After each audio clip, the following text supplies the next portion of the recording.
ยังมาเดี๋ยวเขาจะพูดว่าจัดสองคนจัดเที่ยว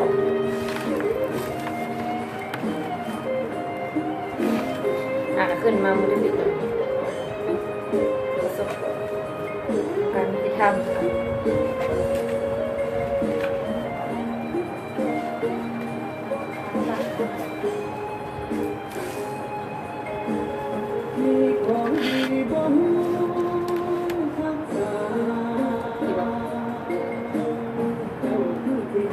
เที่ยงที่สามบ่สามจะมา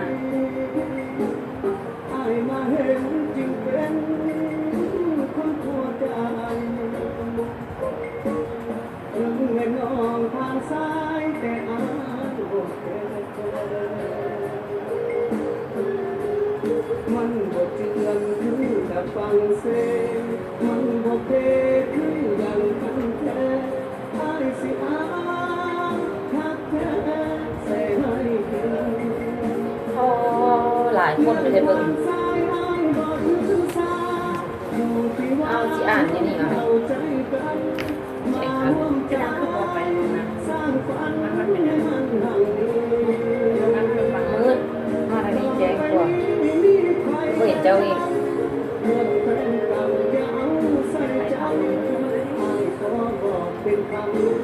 นี่อันนี้วัดลูกจ้ะ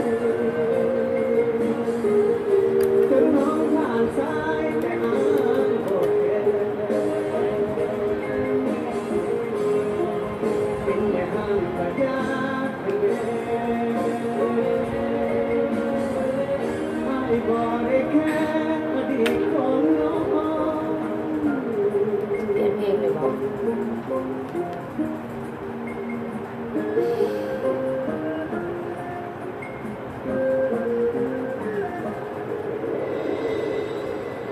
เห็นไหม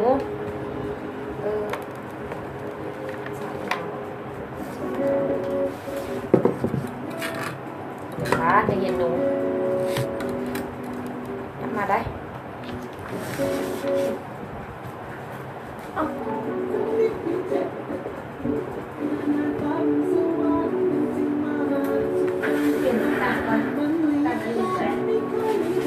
ส่งข่าวบ้านดิโลจ้ะ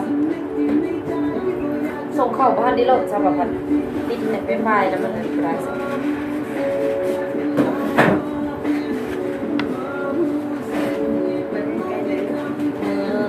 ทำไมดีวะทุกคน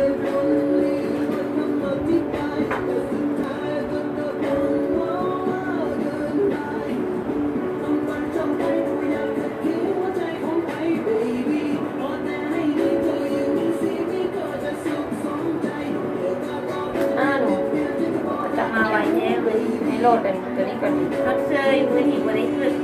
ก็ขอเพลงอย่างว่าทั้งคืน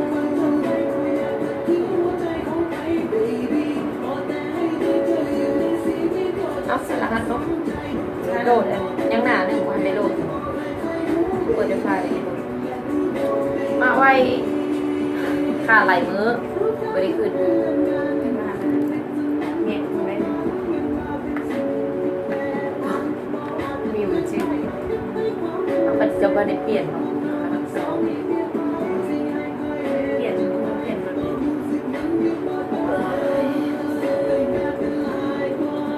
เอาดิเดี๋ยวโหลดเอานั่นคือเดียวหน้าเดียวนี่นะโหลดไม่ได้โหลดครับเปลี่ยนมาเลยเด้อ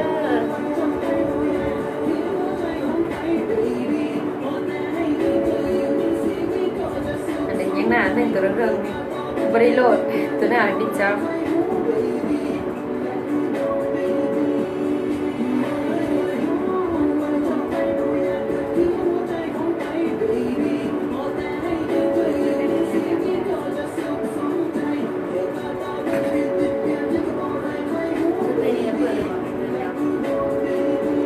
ชิปเปอร์ติเติ้ลยูเริ่มสติมากัน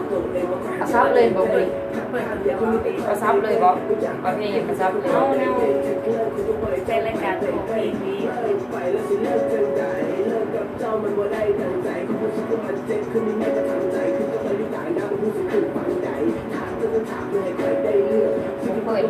ว้าเลย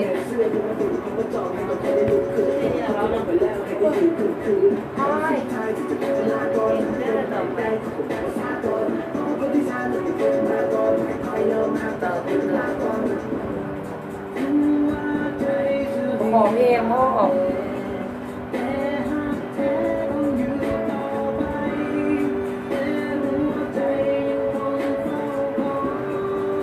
นี่เปิด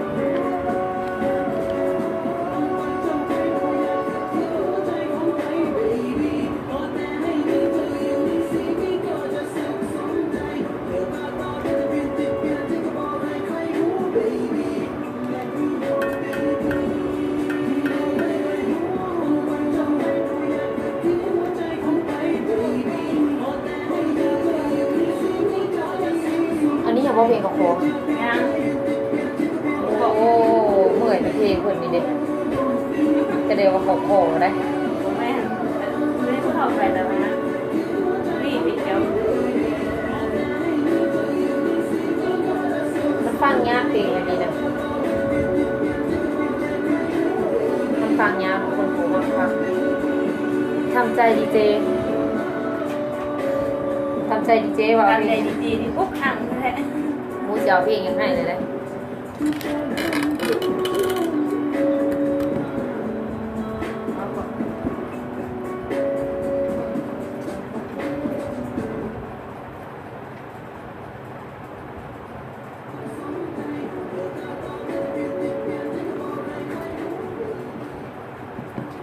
สบายดีวินทำเป็นรายการมาพบฟ้องกันเช่นเคยกับรายการเพื่อนใจไม่นุ่มซึ่งวันนี้ดีเจนางจะมาทำหน้าที่แทนรายการที่เพื่อนประสามารถขึ้นได้เนาะเลยจัดรายการไปจนฮอด11:30เป็นรายการของดีเจนางเองเลยเนาะเจ้าวันนี้ถ้าผู้ใดอยากขอผลงานเสียงเพลงก็สามารถแนะนำเข้ามาได้ที่เบอร์030-571-9659 030-571-9659 สามารถโทรเข้ามาขอเพลงได้เลยเนาะเพราะว่าดีเจนางจะผลงานเสียงเพลงให้มื้อนี้บ่ว่าสตริงหรือลูกทุ่งดีเจนางก็จะจัดแบบเต็มอิ่มเนาะเพราะว่าช่วงเวลานี้คือเป็นรายการของที่เพิ่นบ่สามารถขึ้นมาจัดรายการได้เนาะดีเจนางก็จะจัดรายการแทนเอาไปฟังผลงานเสียงเพลงกันก่อนเนาะแล้วจะกลับเข้ามาโอ้ลมกับทางรายการและฟังสิ่งที่น่าสนใจกันต่อเตรียมเลยหนูนี่กะ เอาไปเรียนเบิ่ง วันห ตั นึ่ ว ง เองว่าวันนี้วันเชียงหลังมันพัดยังแนวหนาวันก่อนนะ วันพัดบอกมันกันแล้วเนี่ยมันพูดมันมึงพวกกูดิ โอ้เอาแนวมันพัดเอาเป็นแนวมันชุกปิด ศึกษามันใหม่อ้าวจะต่างเหมือนมาไปสู้ค่ะครับสติ๊กเข้ามาเบิ่งอยู่บ่สามีทำไมเสร็จได้มื้อนี้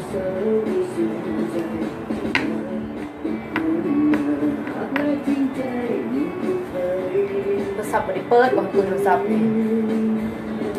มาดูว่า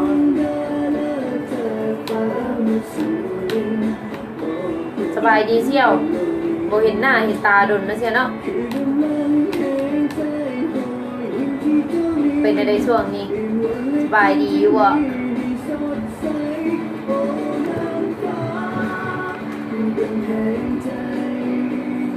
ไปเป็นได้ดูว่าทำง่าย มันครอบครัวมันไม่เข้าก่อนมันจะเงิน ที่มันเริ่มแบบ ดูเขามั่วตึงเงิน เราเริ่มแบบ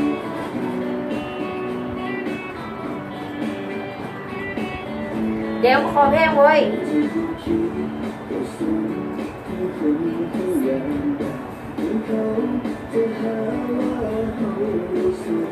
เพลงอะไรลึก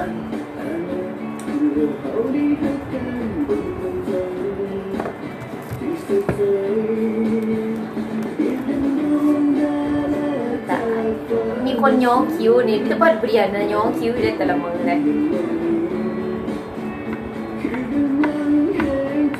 แล้วบริคือเดี๋ยวจักมือเลยคิ้วก็ได้ดูหูเปิดเพลงอันนั้นซะ ที่ไหนเลย เพลงของโอมา แล้วยังพันเว้า เสียงนั้น แล้วยังพัน ซึ่ง เว้า จะก็เขียนไว้นี่เพลงสั่งแหละ เดี๋ยวคือ คือเจ้าว่า เดี๋ยวคือแบบว่าเดี๋ยวคือ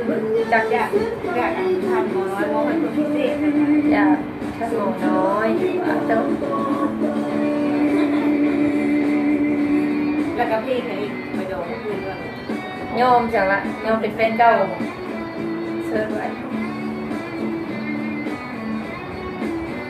อยากไปตรงนั้นด้วยคือ กายบอกเจ้าได้สักคืนเนี่ยซึ่ง อยากบอกกันถึงกับ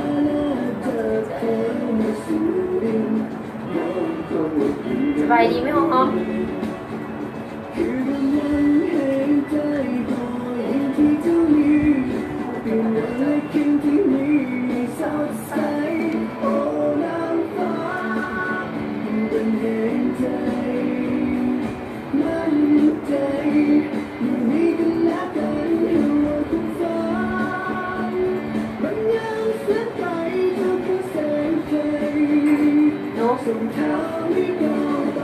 คบตีตลอดไปได้ ไปย่างเลยย่างสนใจรายการเองเนี่ยเปิดตลอดไปแล้วก่อนเจ้าของมักว่ะ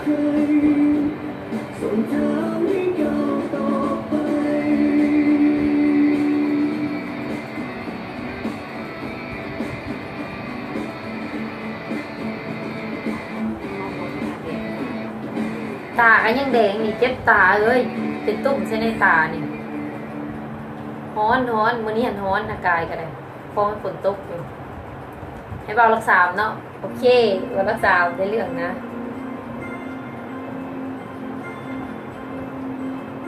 ไม่ให้เล่นตลอดไป เปิดแล้ว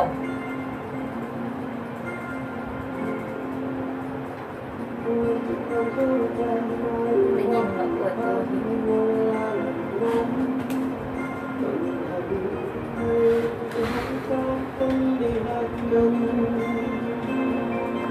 มาแล้วขอเพลงนอนกอดขอนไม้แดง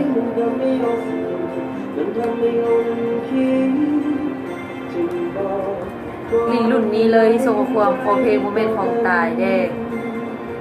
บ่าวเดชจะสาวกรรมะบ่าวเดี๋ยวคุณดามีหยดส่งความเข้าได้สนุกนะหักเด้อไอสุคนงาม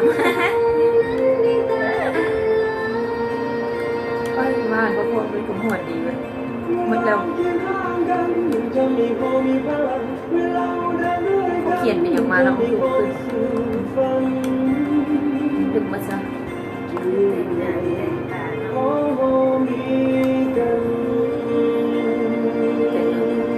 อ้าวกระทุกมือกับเต็มคิ้วกับเต็มซบมาของมือได้ซะเฮ้ยบ่สังเกตบ่แต้งตาบ่ได้แต้มตาเนาะลืมแต้มตามาเนี่ย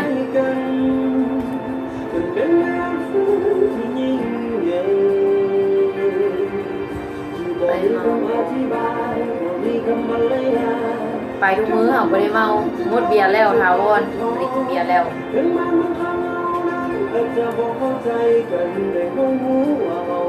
อันเบอร์โทรนี่ก็โทรตั้งแต่เมื่อโทรเข้ามาวันนั้นบ่ได้โทรหาสายบ่ทำบ่ได้รับเลยต่อไปจนมันเป็นวันสุดท้ายบนเริ่มหนึ่งกับไอจะรักเจ้าตลอดไปปล่อยลมหายใจสุดท้ายที่คอยมีจะมั่นคงต่อใจเสียตรงกับเจ้าคนนี้บอกว่าความที่มีกันหมดชีวิตสิ่ง เบาๆก็ได้โยมเลย นะนั่นก็เห็นแล้วสับบัดนี้กำลังสิจี้อยู่โทรศัพท์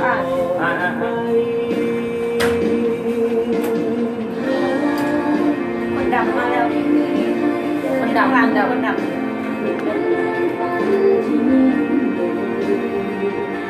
เล่นบ้านเดียว แจ้งวันที่แจ้งกำหนดเวลารายการในช่องไทยว่า จะไปเซนี่ เฮ้ย เยอะ พระลูก ที่มีรายการได้ขึ้นได้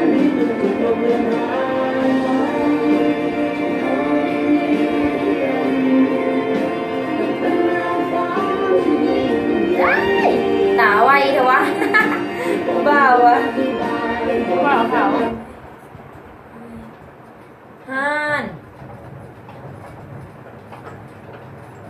นี้อีก ไฟดับ ไฟดับไฟดับ เปิดเลยไฟดับ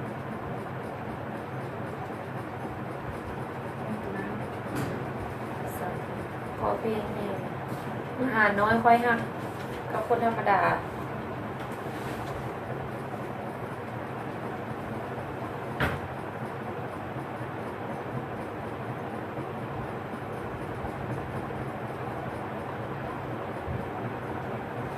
ถ้าฟังเลยเด้อฮันละบ่เนาะเป็นน้ำมันนั้นบ่จักเลยไฟดับลงกี่นี่หันมาแล้วแต่เราเปิดเครื่องอยู่ห้องส่งที่ห้องนึงมีแนวนี้อีก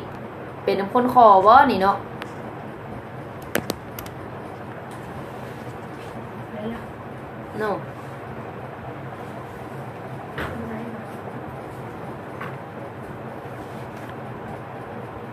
เทปบริเปิดอุ๊ย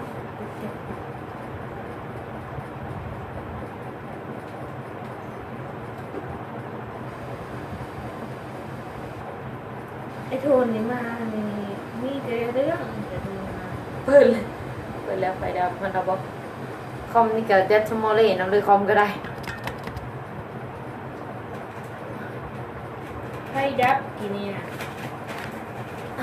ฮันละบ่โอ้ตายตายบ่ได้ไฟก็ดับแต่ว่าเปิดคอมก่อน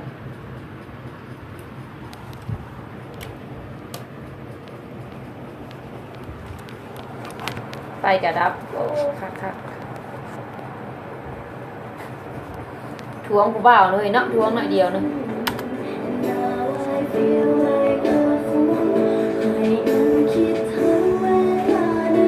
มาแล้วใครมาแล้ว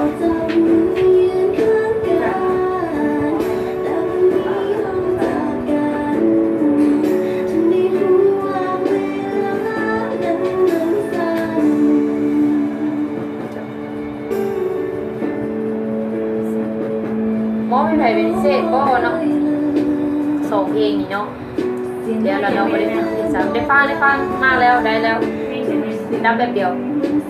มาแล้วใครมาแล้ว บีบ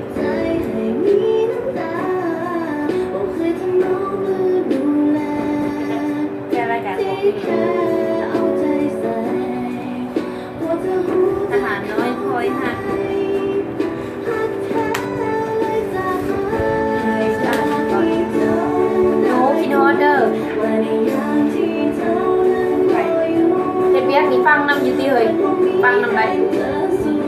โดยข้ามคอยกับที่ฮอนแล้วคือกันโทรศัพท์ใครสับแต่ว่าแล้วกูมีโทรศัพท์ใส่เลยไม่ติดต่อหาเลยเมื่อไรมีโทรศัพท์เมื่อไรจะติดต่อหา ให้ตัวพอมองให้อยู่ไกลนะคนอยู่ไกลบ่หรืออย่างนี้อ๋อเป็นสาวบ่เจ๋ดิ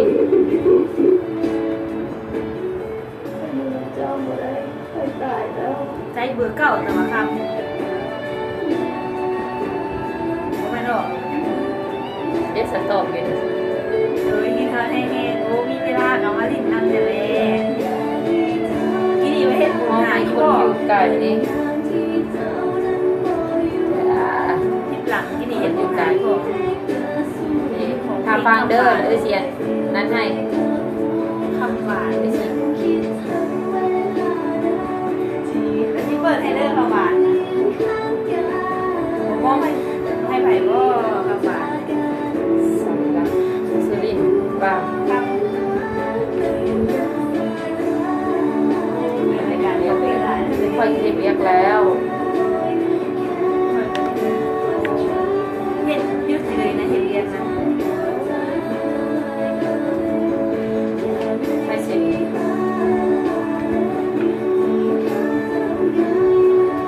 มองให้ตัวเอง แม่ก่อนจะมองให้คนอื่นเราก็มองให้ตัวเองก่อน เดี๋ยวนี้ฮะลิงเฟซเป็นยูคอมแล้วจะแอดเป็นหมู่ไปแอดหา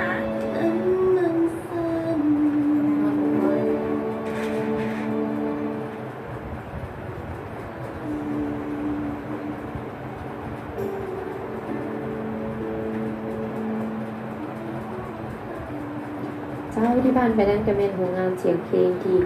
ดีเจนางเอามาฝากในตอนชวนนี้เนาะและดีเจนางจะมี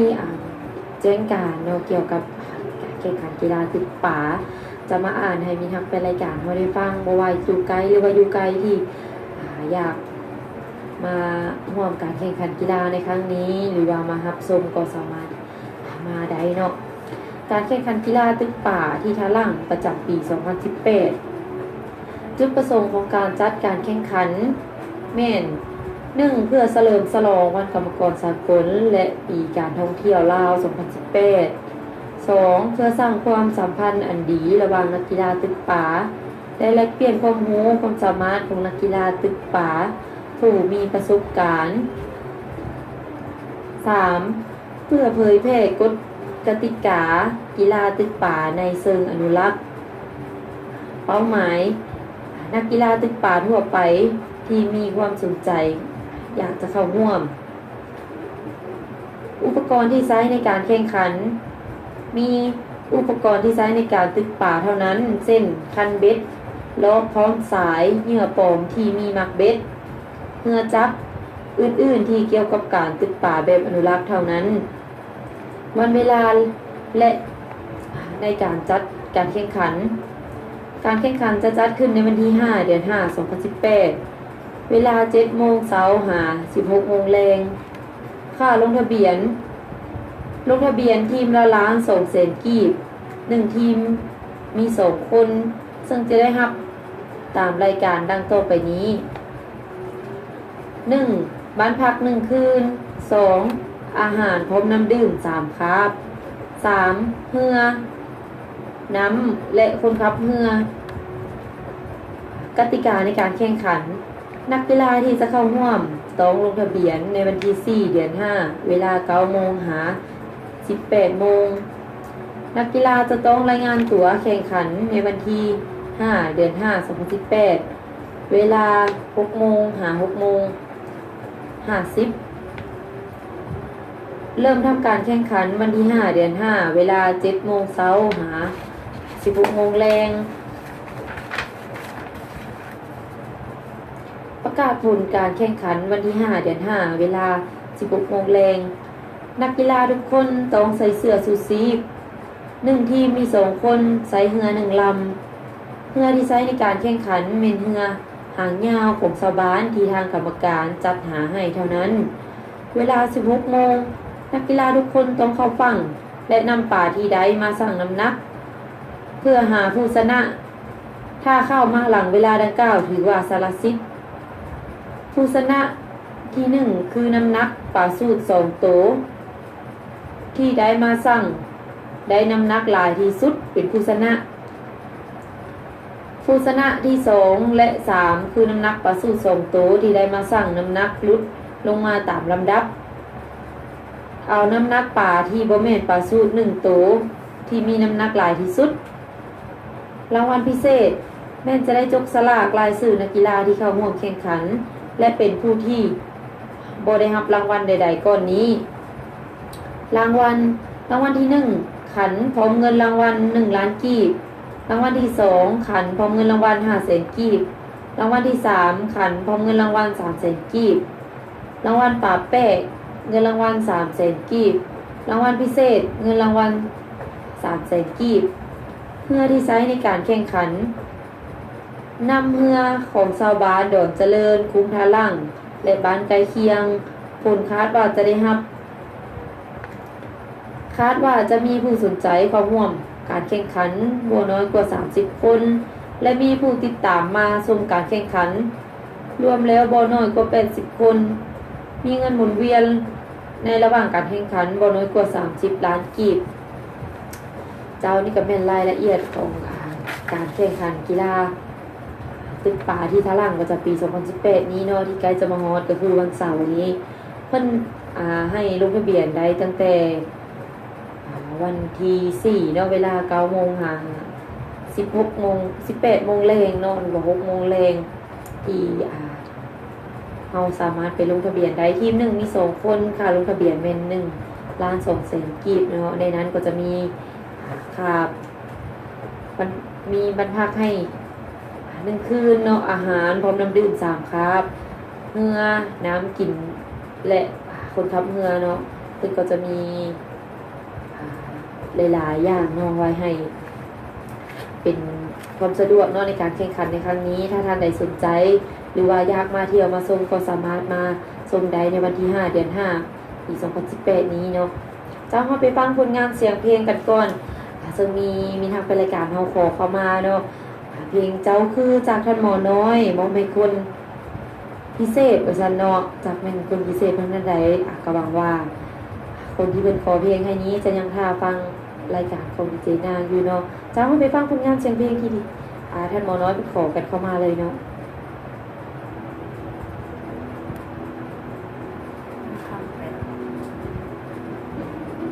มาเด้อม่วนๆเลย มาเด้อคำเด้อแข่งเป็นเด้เฮ็ดเรียนกับคนจีนเฮ็ดเกี่ยวกับเรียน สบายดีใจคุณงาม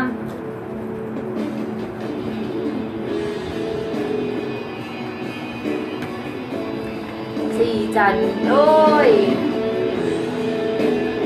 เป็นไงเนาะปปชบ้านเฮานี่คือว่าบ่เห็นว่าขึ้นรายการเลยเนาะใส่เด้ถามฟังเด้อถามฟังเด้อ เฮ็ดทุกอย่างซึ่งเพลงนี้สิเปิดให้ต่อเลยคำว่า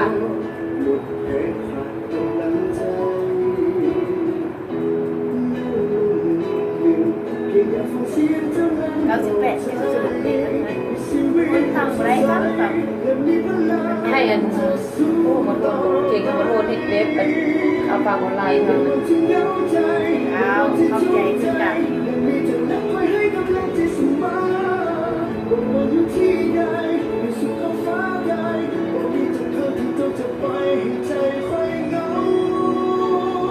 ดึกหลายเพลงนี่เจน้อยกันแค่หมอน้อยขอเข้ามา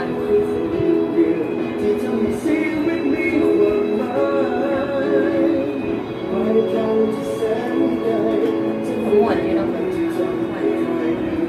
ไม่ทำการได้ทำความหมายเลย เปิดแล้ว ต่อไปแล้วทำหวาน ยังยอมเป็นแฟนเก่าอยู่เลยเลิกได้ เกิดจากจังหวัดเปิดให้นางคำส่วน เปิดพัสดาแล้วก็เก็บไว้ ยาที่ทอดตอนเที่ยงคำเอ้ย ดูว่าสบายแห้งอะนะว่าตอนเฮียนว่ะประเทศยังเลยเฮาว่ะมีแต่เลาะลิ้นเรากินอยู่อ่ะแม่นบ่ฮะสงสัยแม่นเราได้นี่เนาะ เฮ้ยอย่าเอาคนถึงเราดิ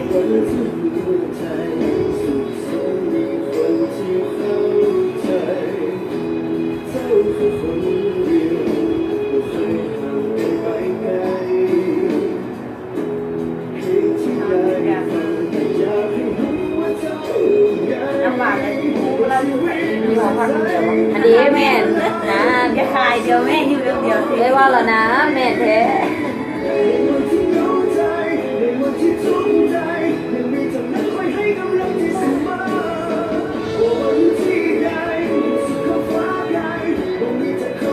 ต่อหาเลยต่อหาคนมูว่าใครอยู่ไหน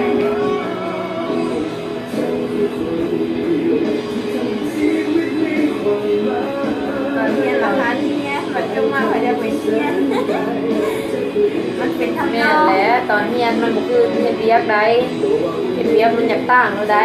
เรียนหรืออะไร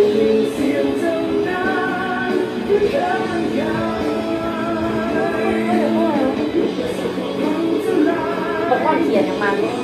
ว่าเพลงมาทางหัวเนี่ย ยังบ่ได้ออกบ่ค่อนอีก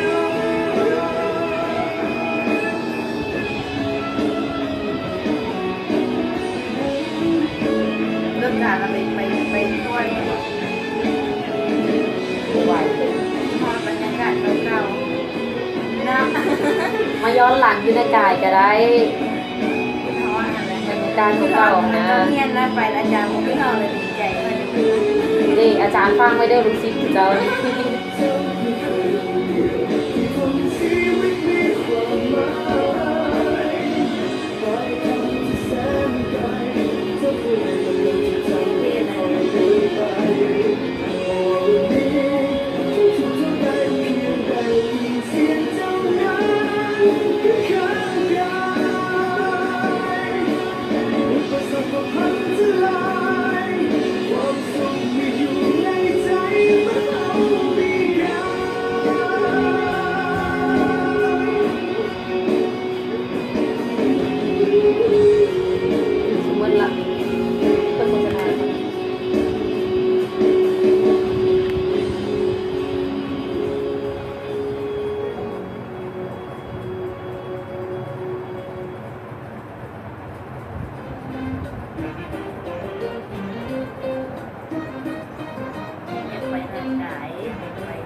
มาใหม่แม่ที่พาไปเดี๋ยวนี้ทางหลัง มารถหนูก็เป็นครับแล้ว เป็นเจ้าของรถอีกพี่หนูพาไปไปถ่ายได้ ไปพาไปใช้ละเซียว จาก มีรถถ่ายคันหนึ่ง อยู่เมืองนากายก็มีรีสอร์ทคุณบอก ไปทางหลังเกือบ แล้ว ทุกเดือนไปทาง พี่ หลัง ว่าเกือบ เป็นรีสอร์ท เดือน เดือนไปทางหลัง ถ้ามีเบียงเหนือนอกเหนือหันหนูก็ได้ไปอีกว่าขี่รถจักรไปทางล่าง2 คนกับซุปเปอร์รถเลยนี่นักซุปเปอร์รถจักรอะไรอยู่ไม่แต่สิพาลงคอพาเจือกป้อ มีทั้งอาหารลาว เพิ่นว่าจบมาแต่เวียงพุ่นว่าซั่นได้ขับรถนี่จบมาแต่เวียงแล้วว่ะ มีตู้แคมน้ำสำหรับพักผ่อนฝากคุณไปได้เสียค่า ได้มายามเด้อ สำหรับต่อแคมไฟในยามกัน หนูพาไปเลยสิพาเมา มีร้านบริการอยู่ประเดียวแบบนี้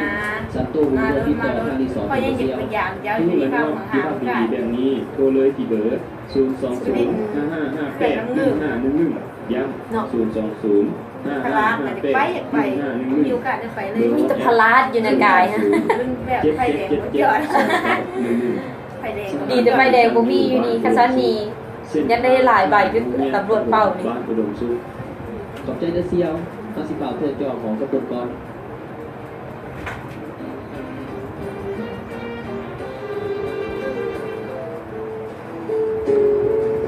คำหวานเลยแม่นกว่าคำหวานมาที่พา แม่ แม่ ว่า แม่เราของแคมปูใกล้แต่ว่าร้อนเงินไว้ก่อนมีเงินหลักขึ้นไปแน่นอนหาโอกาสไปอยู่ว่าโอกาสจะไปของวัน แม่น เก่า แม่นแล้ว ๆถึงว่านับจากนี้จะมีแต่เฮาถึงว่าคำเหล่านั้นมันเป็นอากาศมันคงจบลงแล้วพอในที่สุดคำที่คิดว่าหวานให้ว่าบ่จากไป เดินไปจากคนนี้เพื่อมีเยื่อใยเคยเข้าใจ เลยน้อยเห็นนะสุราเราของเราได้ลูกเลยผู้หญิงเด็กผู้หญิง ที่ให้กัน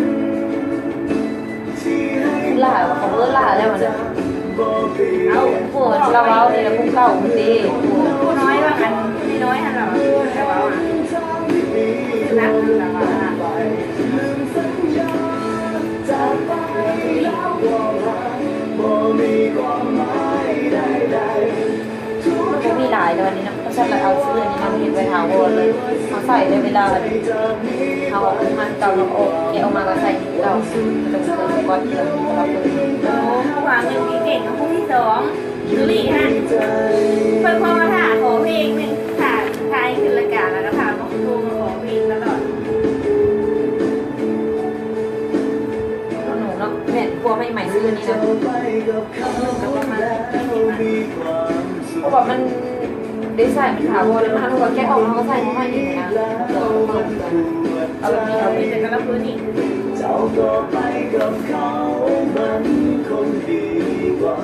สปอตมันเปลือกไว้ เคยเข้าใจว่าคำสัญญาที่ให้กัน เนี่ยแหละ ที่ให้มา การถ่ายเจาะทางรายการถ่ายให้ดูรายการนั้นดูของดีแต่เลขแล้วมัน นี่หนูเว้ยบรินี่ใส่นี่เลยไปอยู่ จะใส่ใส่ใส่ บ่มี ใส่เรื่องของใส่ ทุกคำที่หวานที่เคยว่าซึ้งใจเธอ เสื้อนี้กันนะ ทุกความ ใส่สบาย สุดท้ายเหลือไว้ ไม่เสียกันเลย เจ้าในใจ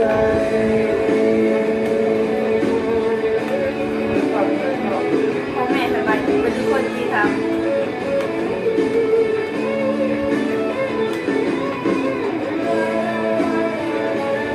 แทนที่เขาถอดเลยนี่เป็นติ๊กกา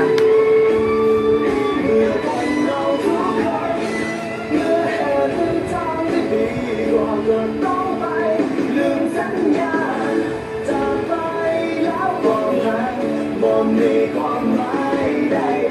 สบายดีทุกคนคือกันโอเคพอดีแฟนเก่าเจ้าแน่นางจ้า น้องปวด เดี๋ยวหัวว่าเพลงกลับเลย ได้เพลงอันนั้นค่ะคุณน้องเป็นแฟนเก่า เดี๋ยวบอกว่าว่าจะทำว่าคนต่อเลย แล้วก็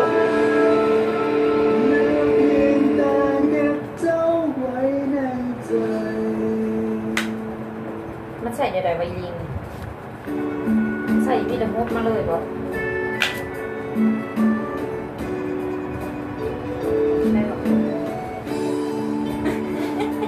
มาแล้วนะต้องใส่ปีละมุดมาสบายไปนี่โอ้เราซื้ออันนี้เนาะ คือหลุดถุงมือเลยหมายความว่าจะไหนเป็นแล้วเลยนะไม่น่าอธิบายให้เป็นรายการ ใครยังวันใด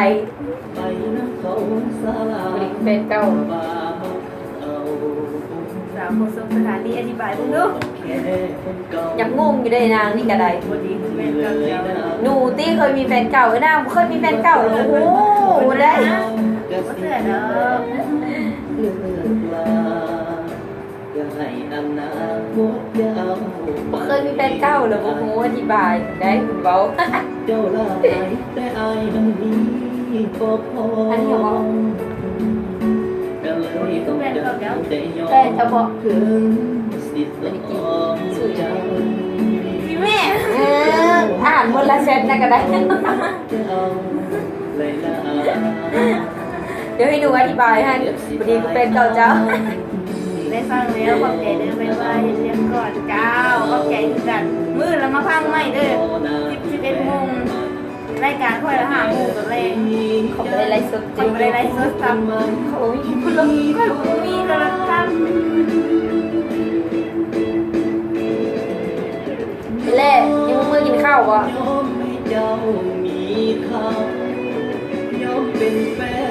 นเก่ายอมให้เจ้าจากไป ไปเรานางกาว อายเจ็บสักนิดคงบอกขอตาย ดาวน้อยคอยท เบิ่งตัวเองได้ไปสา แล้วเป็นแฟนเราที่ดอกเป็นยังเป็นแฟนเราเนี่ยแต่ละหาว่า ำคนธรรมดาทานน้อยนะ ธรรมดาเนี่ย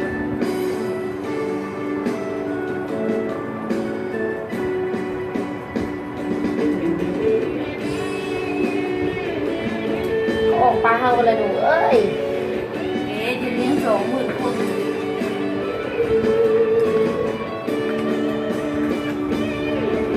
ให้เขาสามต่อหน้าที่แฟนใหม่ก็แอบดีใจเมื่อเจ้าพบคนใหม่ที่มีพร้อม ยอมให้เจ้ามีเขายอมเป็นแฟนเก่ายอมให้เจ้าจาก อ่านี่คือร้าน ไป น้องตามใครเลย ไอ้เจ็บสักนิดคงบอกพอตายเบิ่งตัวเองได้ไปสะอา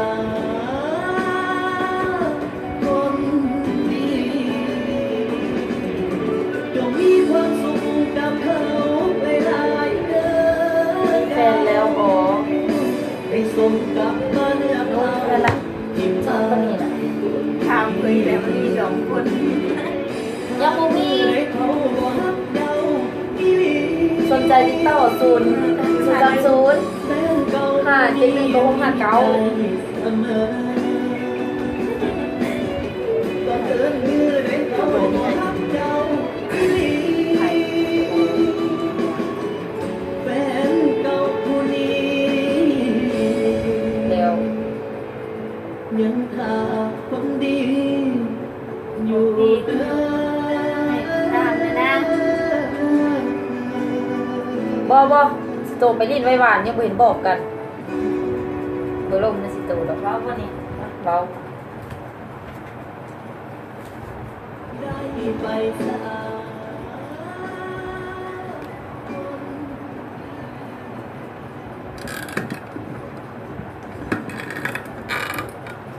เจ้าแล้วก็เป็นผลงานเสียงเพลงที่มีทำเป็นรายการทาง Facebook เป็นของเขามาเนาะน้องเป็นแฟนเก่าสารและคำหวานเนาะจากสาวคำอีเพิ่นเฮ็ดเวียกอยู่เวียงจันทน์เพิ่นขอเข้ามาเนาะเล็กก็ยังมีอีกทหารน้อยคอยฮักคนธรรมดาบ่ดีคือแฟนเก่าเจ้าที่ทางมีทางเป็นรายการทางเขตเนาะที่เพิ่นขอเข้ามาดีเจนางก็ยังว่าท่านได้เปิดให้เนาะหวังว่าเพิ่นจะท่าฟังผลงานเสียงเพลงที่เพิ่นขอกันเข้ามาเนาะสำหรับมีทางเป็นรายการเฮาที่บ่สามารถฟังทาง Facebook ได้เนาะก็สามารถโทรเข้ามาขอผลงานเสียงเพลงได้ที่เบอร์030571969 สามารถโทรเข้ามาขอผลงานเสียงเพลงหรือว่าแนะนำผลงานเสียงเพลงม่วนๆให้ดีเจนางได้มอบให้มีทักเป็นรายการเฮาเมื่อทุกคนเนาะหวังว่าจะถูกอกถูกใจในหลายๆคนเนาะเจ้าเดี๋ยวเราไปฟังสปอตโฆษณาและผลงานเสียงเพลงที่มีทักเป็นรายการเฮาเป็นขอกันเข้ามาที่ค้างไว้ที่ดีเจนางบ่ทันได้เปิดให้เนาะท่านฟังบาทเดียวเลย นี่คือเวลาจะใช้เวลาก็ได้ มีของดีบุรักษาเปิ ผ่า ด น เพล สายไอ้ ง บุคคลที่ เปิดเลยเนาะ ผ่านสายไอ้บุคคลเลยมีอย่างนั่นนะเกิดก่อน เซิร์ฟ ก็เป็น อายเป็นทหารเข้าประจำการอยู่ที่ชายแดนด้วยความรักแผ่นดินห่วงแหนอยู่สายแดนแสนเปลี่ เดี๋ ย ยว ว ถาม ใจ ฟังว่าคนที่เขาปีนหาตัวคอยหา ขาดคนดูแล จักเจพูดชื่อไปแล้วแต่เมือง ดูแล สบายดีดอกจานบ้านนา รอคอยน้องมาอยู่ใกล้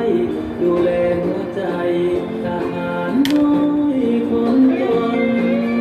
จากหัวใจ กินเมื่อตะบ่ผมเกลียดไปการนะเนาะ คอยนักที่ต้องอกหักสัมหาเพราะใครบางคน ต้องเจ็บอย่างนี้เจ็บดีบ่มีใครสนทหารน้องคนจนหน้ามนต์บ่อยากเลี้ยวแล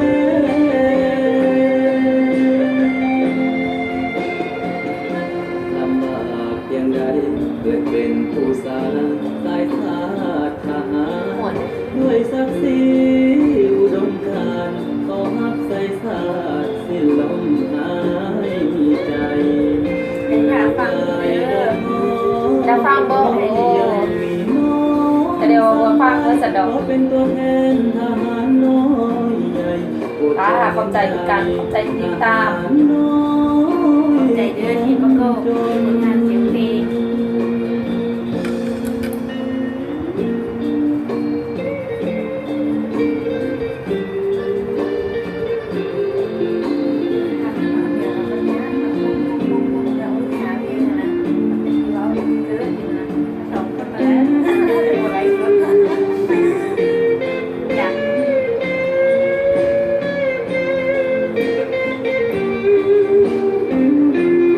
ถ้าเป็นตอนเล่นๆ4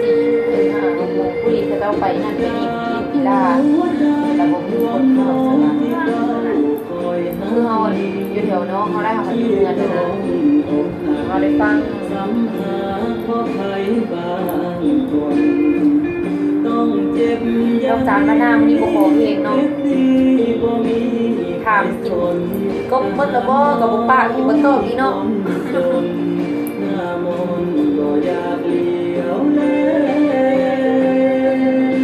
ปัจจุบันวันนี้ครับพยาวงศา เพียงใดเกิดเป็นผู้สาวสายทาสทหารด้วยศักดิ์ศรี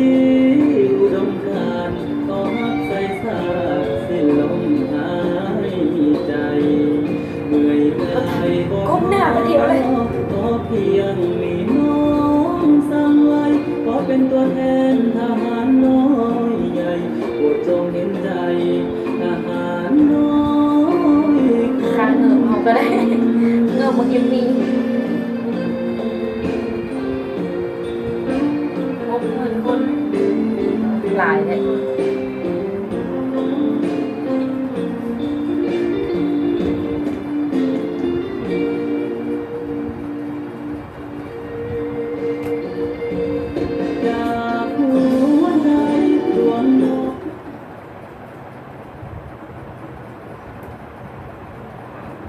แจ้งข่าวดีให้ทางทราบว่ารัฐละครได้ขยายพื้นที่ให้บริการ 4G จากเดิม 1,012 สถานีเพิ่มเป็น 1,336 สถานีดังนี้นครหลวงเวียงจันทร์510 จุดพงสาลี 10 จุดหลวงน้ำทา15 จุดหัวพัน 17 จุดบ่อแก้ว 47 จุดพนมไซ49 จุดไสยบุรี 52 จุดเสียงขวาง27 จุดหลวงพระบาง 74 จุดแขวงเวียงจันทร์119 จุดบริคัมไซ79 จุดคำมวน 70 จุดสวรรณเขต103 จุดสารวัน27 จุดเซกอง 7 จุดอัตตปือ 13 จุดจับปาสัก 94 จุดและไซสมบูรณ์ 3 จุดลูกค้าของรัฐละครเบอร์ละ5ก็สามารถนำไส้ Data อินเทอร์เน็ต 4G ชนมือถือได้อย่างสะดวกสบายในการดาวน์โหลดการอัปโหลดการทับชมวิดีโอที่มีความละเอียดภาพสูงระดับ HD การใช้งานอินเทอร์เน็ตและแอปพลิเคชันต่างๆ ได้อย่างสะดวกสบายและว่องไว โอ้ยอย่าล่มน้ำแล้วล่มน้ำแน่สิรับเลยนี่ ทุกไว้ที่ทานสัมผัสได้ต้อง 4G LTE จากรัฐละคร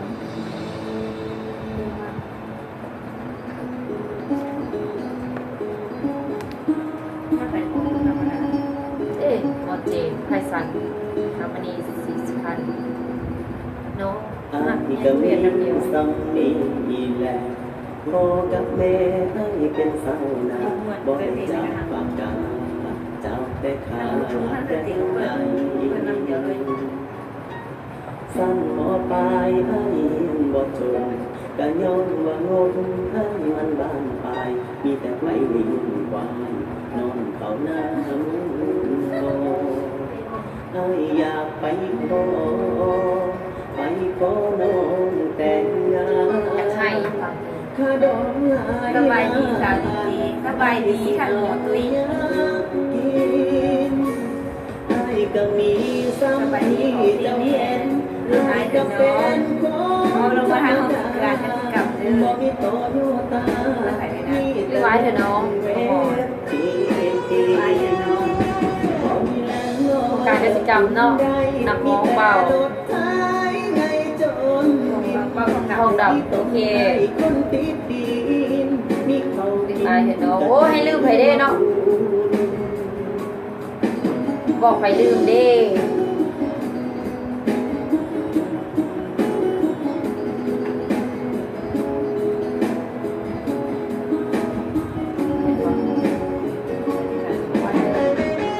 เข้าดูแล้วนะครับลูก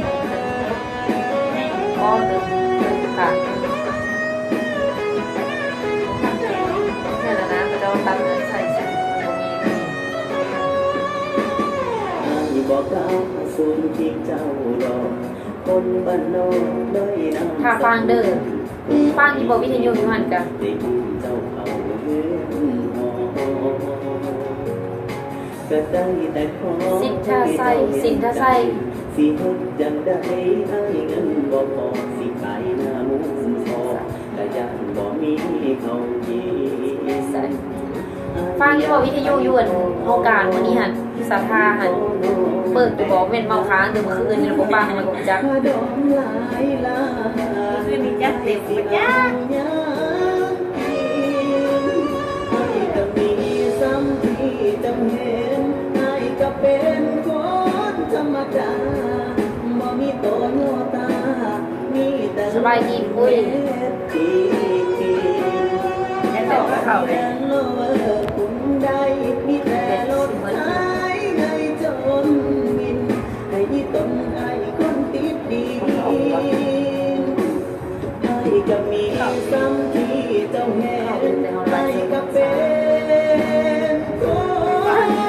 น ฟังอยู่ก่อน จบควันได้คันออกค่ะเดี๋ยวออกได้ คือว่าอ้อแล้วฉันดอก ดูผ้าจบควันนี่ คุณได้มีแต่รถไถให้จนมิน หมดพี่น้อ ให้ ง ตนไอ้คนติดดี เนื้อหา เพราะไอ้เป็นคนธรรมดา ฮอตก่อนไทยหน้ารับหน้าทันทีคือไทยไทยเข้ามาแล้ว เมาค้างไปจักเบาตลาดสบายดีไอ้ตาม เพลงแน่บ่มีอ่านมันยิงแก้ววิวได้ผู้สาวแล้วเปิดเมื่อคืนนี้นะเปิดเพลงขอเนี่ยว่าจะน้องกำลังไปปิดรายการ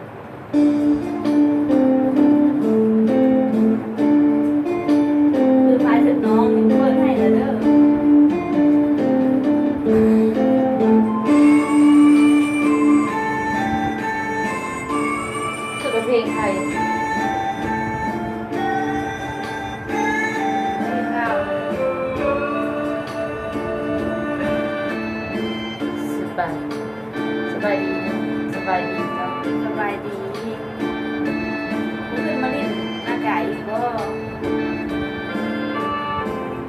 ไปแล้วได้เมียอยู่อันบ้าน แค่มันผ่านแล้วนะเรื่องนี้แบบ อย่าบอกว่ามันลืมนี่ก็คิดว่าเพลงไทยเนี่ยอยู่ ใน นะ จนนุนทองขอให้น้องจงลืมอ้ายไปพ่อแม่ของน้อง การฟังทุกวันในเพลงนี้นะ ปกป้องให้ คิด น้อ ว่าง เพลงไทยมาตลอด ท่านอย่าให้น้องมันมา ไปสิกรรมเด็กสูงเขาไหม ที่รวยน้ำตา จ้าขอบใจคือกันยังไม่ได้ฟังทางวิทยุก็เลยเปิดให้ทางนี้เดี๋ยวสิออกปะ สนาคงเปรียบกับผมบ่ได้ดอกนาเพราะว่าตัวอ้ายเปรียบใดก็เป็นเส้น คือเป็น กา แบบแล้ว ร ก็ผ่านไป แต่แล้วก็ต้องหวนมาดับตาเพราะว่าผิดหวังโอ้ละน้องอยากจะขอให้ลืมรักที่เคยดูดดื่มอยากจะลืมความหักเรื่องหลังทั้งน้องและอ้ายมั่นหมายเอาไว้จริงจังแต่ว่าพ่อแม่น้องสั่งเลยผิดหวังเพราะเอานี่จนขอให้น้องนั้นจงสุขีแต่กับคนหันมีสุขีเถิดน้องหน้ามนอย่ามาหาให้แม่น้องอายผู้คนส่วนอายจะขอยอมทนเพื่อหน้ามน โอ้ไทยเอาไปฮ้องเสร็จแล้วมันฮ้องยังนะน้องนะสไตล์เดียว บ้างเป็นเขาเขาไม่ เอ เอ อ อ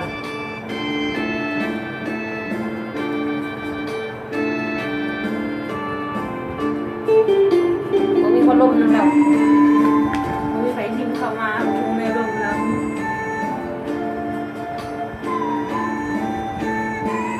ที่จริงมันจะเสียดายสิ่งนี้แต่ คนเลยเอาแบบนี้เลยนะเดี๋ยว โอ้ละน้องอยากจะขอให้ลืมรักที่เคยดูดดื่มอยากจะลืมความหักเบื้องหลังทั้งน้องและอายมันหมายเอาไว้จริงจัง ดีจะได้พอได้ แต่ นะ ว่า เป็นยังไง ได้น้องสั่งเลยผิดหวัง ถ้าแบบ เพราะเอา เปิดให้กูเปิดกับที่นี่ไว้แล้วกูจบเยอะเลยเนาะ ให้น้องนั้นจงสุขีแต่งกับคนหังมี ขอบใจหลายๆของเพลงดีมาอย่าฟังกระโดดแล้วหอนเพลงนี่นะ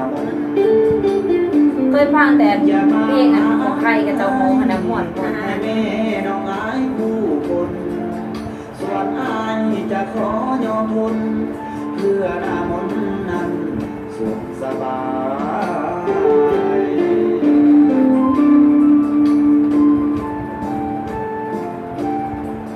งามสาธุ ผิวเป็นนะ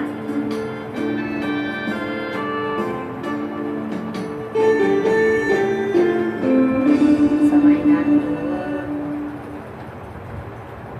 ก็ดีนะคนบางงามขนาดเป็นเพลงลาย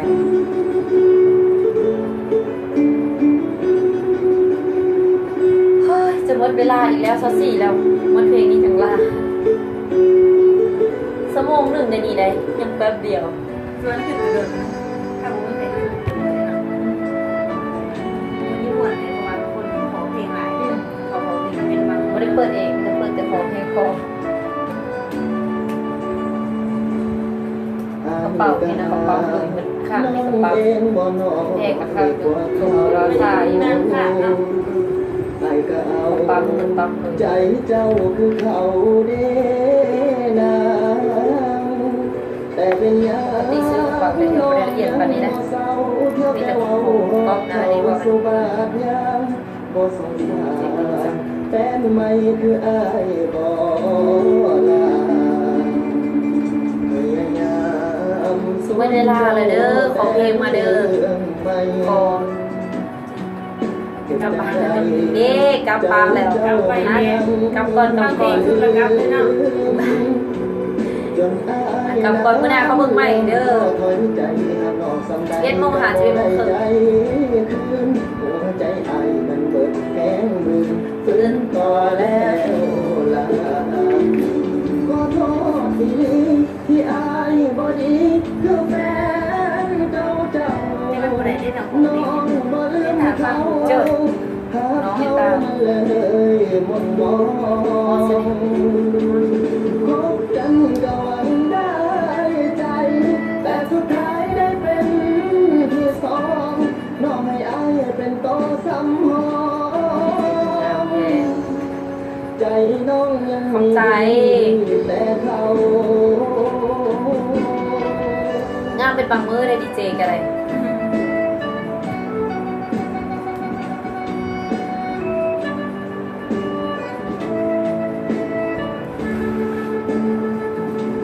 มันเกิดแล้วลงเลยนะหนูสบายเวลา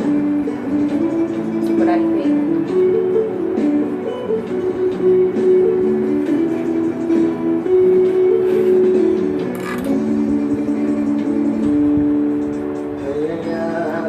เอาวันทัดใจโอเค ไม่ได้เป็นอย่างนี้เดียวเนี่ย เก็บจังใด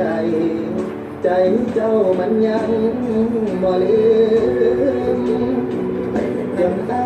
น้ำเริ่มท้อถอยใจหากออกสำใดก็ วัน บ่ได้ นั้น ใจ วันเสาร์นี้วันสิเมื่ออยู่วันเสาร์นี้ฮะ มันเบิดแข็งบืนฟื้นต่อแล้วล่ะ เป็นอะไรไหม ขอโทษ เจ้าโมเมนต์อากาศกับหน้าฮัก คือแฟ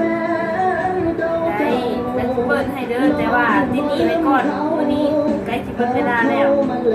เปิดให้มืออื่นเด้อมือแล้วเข้ามาฟังเขียนคือเราใส่ละเจ๊ใครสั่งกระเทียม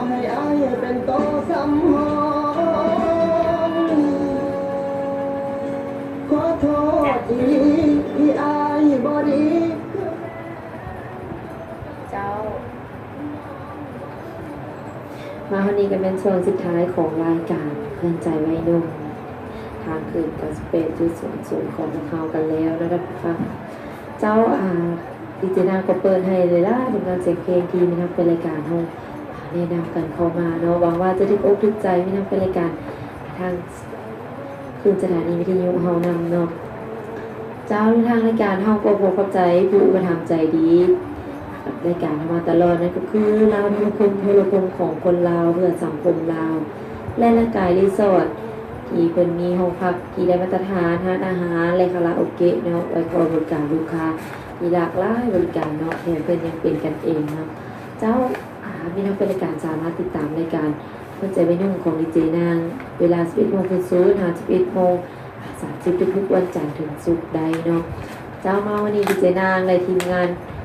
ต้องขอลาไปก่อนดีเจนางจะปิดท้ายด้วยหนึ่งผลงานเสียงเพลงก็คือผ่านสายไอโบเคให้มีนักเป็นรายการเฮาได้กินข้าวเซฟในเที่ยงนี้เนาะเจ้ามื้ออื่นอย่าลืมติดตามรายการของดีเจนางได้ไหมสำหรับมื้อนี้สบายดี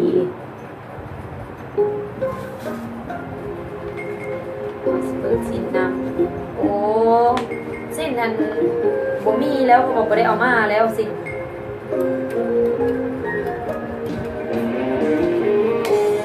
ไว้ไปโรงพยาบาลแล้วจังถ่ายรูปมาให้เบิ่งเด้อมันสิส่งให้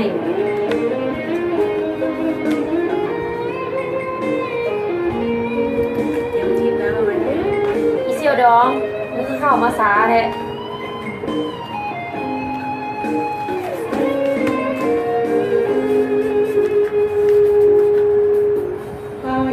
ใจแฟนเจ้าอีหลี น่ะมาหาวนำแล้วบัดนี้ ได้ตรงเตรียมเป็นวิทยุความหมายเลย ปล่อยให้เจ้าเป็นสาวมือสองอายเห็นน้ำตาน้องต้องมาเสียดายมีของดีบ่ฮู้ทักษะเจ้าคือปิ่นคือฟ้า ไปกันเพราะเขาเจ้าตำกับจันทิทายมันส่งให้เบิ่งเลยเพราะมันเป็นบอกเขาตำอยู่บ้านเขาเลยนะเขาตำน้ำในโอ้ มื่อหน้าแดงเป็นน้ำมันเอานี่ขึ้นนี่แหละ ถึงแม่น้องทางซ้ายแต่อายบ่เคย เราเมาแล้วก็ไม่ได้กินเบียร์ เบิ่งเพื่อนก็ได้เด็กน้อยเป็นเด็กหน้า เจือนคือกับฟังเสมันบ่เพคือ โซอีกนี่ยังค่ะฟังที่ว่าเราขอเพลงนี่ผมหมดเพื่อนไปไปหวานแล้วเนาะ เรื่องทางซ้ายอายบ่ถือสาอยู่ที่ว่าเฮาเข้าใจกันมาร่วมใจสร้างฝันให้มันหังนี้ต่อไปนี้มีใครและเจ้า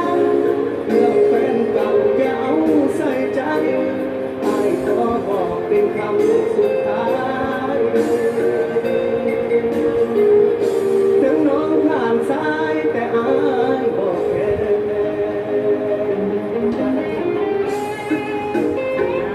หลายบอก ใจเย็นๆนะ เด็กน้อยเนี่ยเรื่องยาวแล้วเนาะจนมีหัวใจเ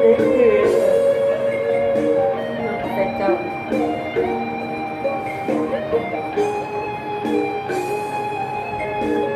มีของดีบ่ฮู้ทักษา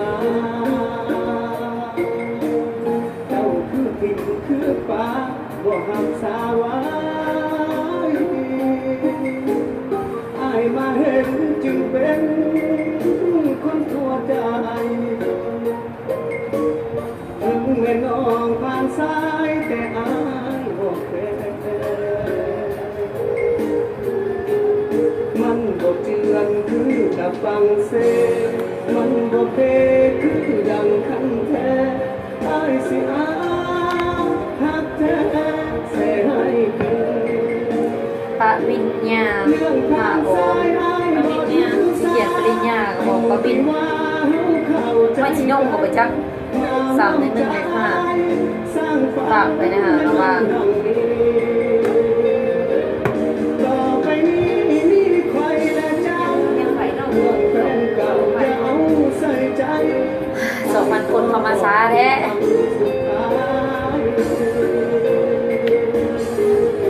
ถึงน้องผ่านซ้ายแต่อายบอกแค่ คนเมื่อจะโมงเลยเนาะมาตัวอีกมันคือนี่ แค่หายาทะเล แล้วพอมาดีขึ้นค่ะ อายบอกได้แค่อดีตของน้อง